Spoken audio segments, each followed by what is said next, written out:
کو وما ربک بغافل عما تعملون، اور آپ کا رب غافل نہیں ہے ان چیزوں سے کہ جو یہ کر رہے ہیں۔ سورۃ القصص، بسم اللہ الرحمن الرحیم۔ یہ جو 8 صورتیں ہیں ان میں نوٹ کر لیجئے کہ 4 صورتیں یہ ایک مزاج کی ہیں تقریباً۔ سورۃ الفرقان، سورۃ الشعراء، سورۃ النمل، سورۃ القصص، یہ آخری ہے، اس چوکے کے اندر یہ آخری ہے۔ پھر 4 وہ ہیں کہ جن میں وہ بالکل نمایاں قدر مشترک ہے کہ اس میں الف لام میم الف لام میم الف لام میم الف لام میم، تو 4 کے یہ 2 سب گروپس ہیں ان 8 صورتوں کے۔ لیکن پہلے سب گروپ میں سے ایک صورت وہ ہے کہ جو بغیر حروف مقطعات کے ہے، باقی 2 تحسین میم سے، ایک تحسین سے۔ اور ایک نقطہ یہ نوٹ کر لیجئے کہ اکثر و بیشتر صورتیں جو آئی ہیں طٰہٰ، سورہ طٰہٰ جو ہے اس میں توئے آئی ہے شروع میں، اور اس میں بھی اکثر و بیشتر حصہ حضرت موسیٰ علیہ السلام کے واقعات پر مشتمل ہے۔ یہ تاسین میم تاسین، ان میں بھی آپ نے حضرت موسیٰ کا ذکر جو ہے ہر صورت کے اندر موجود ہے۔ تو اس میں اشارہ کیا ہے بعض حضرات نے کہ حروف مقطعات جو ہیں ان کی ایک توجیہ یہ بھی کی گئی ہے کہ یہ جو حروف ہیں اب عربی اور عبرانی زبان کے، یہ چیزوں کی اشکال سے اخذ کیے گئے ہیں۔ بعض زبانوں کے حروف جو ہیں وہ آوازوں پر مبنی ہیں، اور بعض کے جو ہے جیسے چینی زبان ہے وہ بھی چیزوں کی شکلوں سے وہ ان کے الفابیٹس بنے ہیں۔ تو عبرانی اور عربی کے بھی جو ہے وہ اصل میں چیزیں یا اشیاء، ان کی شکلوں سے انہوں نے حروف اپنے اخذ کیے ہیں۔ مثلا توئے کو وہ لکھتے ہیں سانپ کی طرح، وہ سانپ جو ہے اس کا وہ پھن لے کر اگر جو ناگ جو ہے اس نے پھن اٹھایا ہوا ہے اور نیچے کنڈلی ماری ہوئی ہے، یہ توئے ہے۔ تو طا جو ہے وہ گویا کہ سانپ کی علامت ہے، نون جو ہے وہ مچھلی کی علامت ہے۔ نون یوں کر کے اور ایک طرف اس کے نقطہ ڈال دے تو بالکل مچھلی، آپ نے کبھی دیکھا ہوگا تو اکثر و بیشتر جو بھی ڈرائنگز ہوتی ہیں، پینٹنگز ہوتی ہیں، وہ مچھلی کی شکل نون کی ہے، اس لیے ذن نون کہا گیا، مچھلی والا۔ اور قرآن مجید میں ایک سورت ہے سورہ نون، جس کا اختتام ہوتا ہے حضرت یونس علیہ السلام کے ذکر پر کہ جو مچھلی کے پیٹ میں جن کو اللہ نے پہنچا دیا تھا۔ تو اس اعتبار سے حروف مقطعات میں سے بعض چیزیں جو ہے مناسبت والی نظر آتی ہیں۔ تو یہ جو صورتیں ہیں، سورہ شعراء اس میں بڑی تفصیل کے ساتھ آیا ہے، سورہ طٰہٰ میں وہ تو میں آپ کو بتا چکا ہوں کہ 8 میں سے 5 رکوع پورے حضرت موسیٰ علیہ السلام کے حالات پر ہیں۔ اسی طرح اب جو صورت یہ آ رہی ہے سورہ قصص، اس میں بھی حضرت موسیٰ علیہ السلام کے حالات اس میں ذرا اور پہلے کے ہیں۔ ہم اس سے پہلے پڑھ چکے ہیں کہ جب مدین سے واپس آ رہے تھے تو آپ کو نبوت ملی ہے، لیکن مدین پہنچ کیسے گئے، یہ واقعہ آپ کو سورہ قصص میں ملے گا۔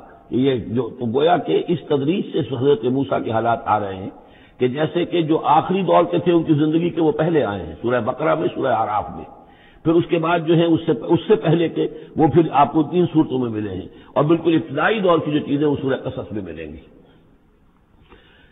طاسین میم تلک آیات الکتاب المبین، یہ ایک روشن کتاب کی آیات ہیں۔ نتلو علیک من نبأ موسیٰ وفرعون بالحق لقوم یؤمنون۔ اب دیکھیے یہاں شروع ہی سے بات ہو رہی ہے حضرت موسیٰ علیہ السلام کے بارے میں۔ ہم سناتے ہیں آپ کو کچھ احوال موسیٰ کے اور فرعون کے، بالحق، حق کے ساتھ، لقوم یؤمنون، ان لوگوں کے لیے جو ایمان لاتے ہیں یا ایمان لائیں یا ایمان والے ہیں۔ ان فرعون علا فی الارض، یقیناً فرعون نے بہت سرکشی کی تھی زمین میں، بہت ادھم مچایا تھا۔ وجعل اہلہا شیعا، اور زمین میں بسنے والوں کو اس نے طبقات میں یا گروہوں میں تقسیم کر دیا تھا، حاکم اور محکوم۔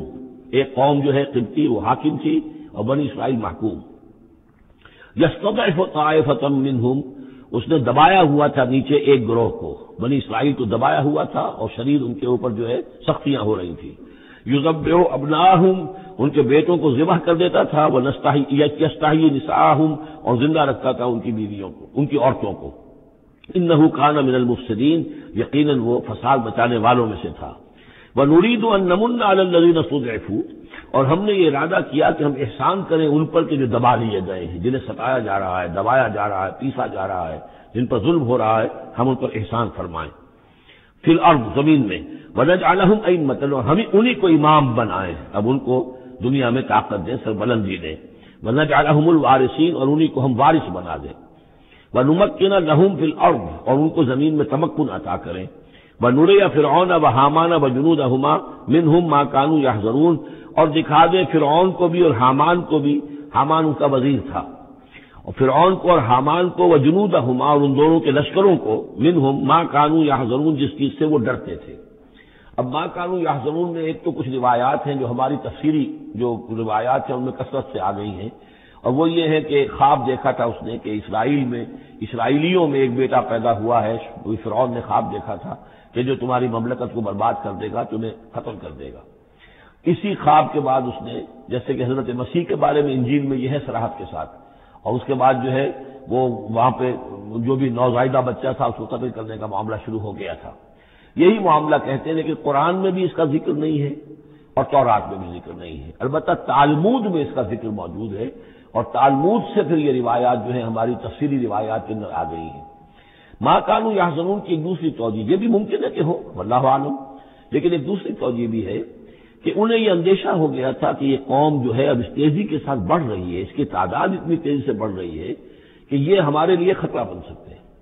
بالکل وہ معاملہ ہے جو آج سے کوئی 20 سال پہلے ہوا تھا ہندوستان میں، جو نسل بندی کا معاملہ تھا کہ مسلمانوں کی تعداد اتنی تیزی سے بڑھ رہی تھی کہ ہندوؤں کو یہ اندیشہ ہوا کہ ان کی تعداد جو ہے وہ آبادی اتنی تیزی سے بڑھ رہی ہے کہ ہمارے لیے یہ خطرہ بن جائیں گے، لہذا ان کو روکنے کے لیے وہ نسل بندی اور جبری نسل بندی، پھر اس میں طرح طرح کے طریقے اختیار کیے گئے۔ اسی کی وجہ سے پھر وہاں مسلمانوں نے پہلی مرتبہ کانگریس کے خلاف یعنی انتخابی مارکے کے اندر بغاوت کی تھی، جس کی وجہ سے کہ اندرا گاندھی جو ہے ہار گئی تھی۔ تو یہ معاملہ جو ہے محسوس ہوتا ہے کہ وہاں یہ محسوس کیا جا رہا تھا کہ یہ جس تیزی کے ساتھ ان کی افزائش نسل ہو رہی ہے یہ ہمارے لیے خطرہ بن سکتے ہیں، یہ وجہ ہے کہ ان کے بچوں کو جو نرینہ اولاد ہے انہیں قتل کیا جا رہا تھا۔ بہرحال یہ دونوں توجیحات ممکن ہیں، واللہ عالم۔